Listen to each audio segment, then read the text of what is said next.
Kevin McCullough. And we're back. That Kevin Show. So glad to have you with us. It's our annual Christmas time. Let's do the best stuff we can for humanity show. I've given it lots of different names tonight, but I just love the fact, and it's something that I kind of promised God a long time ago, that because I have this platform, I always want to do something good for it, particularly around the time that I commemorate something special like the birth of his son. So it's next week. We'll have a party right here on the show. But tonight we're doing something important and something wonderful for the people around us. We've liberated 192 human individuals this year.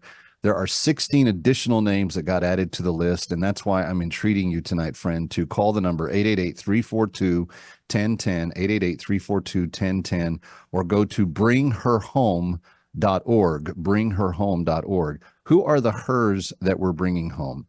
Well, a number of years ago, when I first started advocating for the plight of slaves, particularly in other parts of the world, one of my good friends and one of my best guests, not, unbeknownst to me, told me off the air, she said, Kev, this is something that's really close to my heart, and I think it's really important.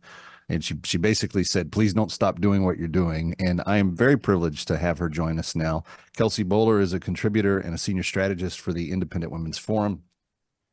And Kelsey, I forget how many years ago it was that we had that conversation, but I remember you relaying to me that at some point in time, you went from being just a high school or college age kid to somebody whose world was shaken by the reality that slavery was as predominant around the world as it was then. And sadly, since we've had that conversation, it's only gotten worse in terms of the global numbers. But take us back to when you became aware of slavery and how it impacted you. Yeah, Kevin, thank you for having me. I'll tell you, since you and I began talking about this on your show, it was 3 kids ago. I love that every year you have continued to make it your mission to free women who are captured in some of the most horrific situations imaginable. I grew up in a pretty privileged area and went to college quite ignorant of the world around me and the human suffering that still exists. I was always curious to learn about history and, knowledgeable on that front about the human suffering that happened in the past. But in the world that I was living in, it was unimaginable that human slavery still existed. So when I began taking international affairs courses at college and learned about the fact that human slaves, sex slaves, is still very prevalent around the world, it really rocked my world. And I realized not only did I have a lot of, I needed to educate myself, but I needed to also help educate people around me. And I love that you are doing that and also trying to be a part of the solution. Part of the solution is simply raising awareness. So if somebody doesn't have the ability to contribute the money that's needed to go in and save these women and girls, simply raising awareness and sharing something on social media so that people know that human slavery tragically does still exist, that makes a difference. That matters. There's so much human suffering still in the world, and of course that's exacerbated during the holidays when we are all supposed to be happy. And it's important to take note of the world around us, acknowledge the suffering that is still prevalent in societies, and do what we can to stop it. Yeah. No, I think that's well said. And it's been interesting since October 7th that I've had people compare the plight of the slaves that I have highlighted and talked about that were basically spoils of war in the civil war in Sudan and have been in captivity for 15 or 20 years in some instances, many of them taken when they were just 5 or 6 years old.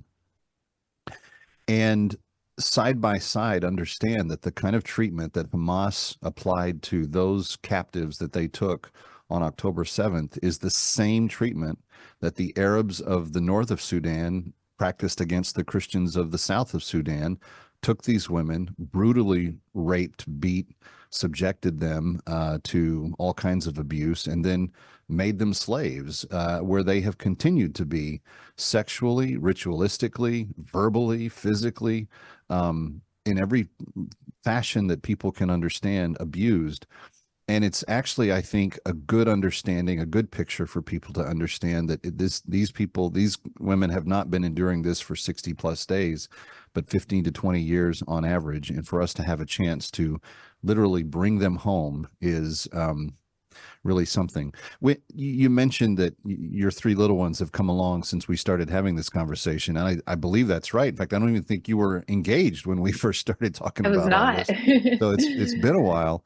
But what do you want? What are you going to teach your children about this, and how will you bring this into their life so that they have? My kids overheard me talking about it during COVID, and so now we are liberating a slave every month. But I'm curious as to how you're going to sow that forward into their lives.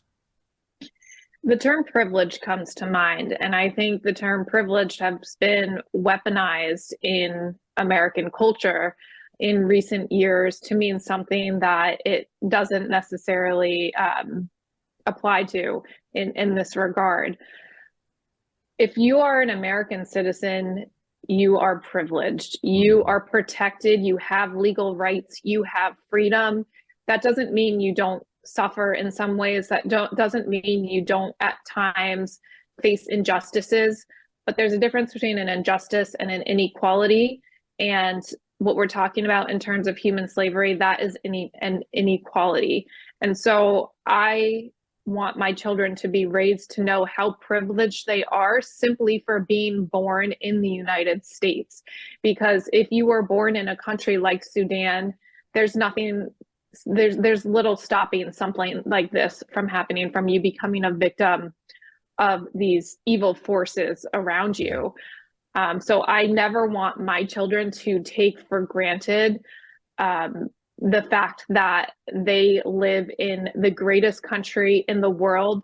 And because of that, they have an obligation to use their voice to speak out. Kelsey Bolar, thank you for all your work at the Independent Women's Forum. Thank you for this personal passion of yours, and thank you for sharing it with us tonight. Thank you, Kevin.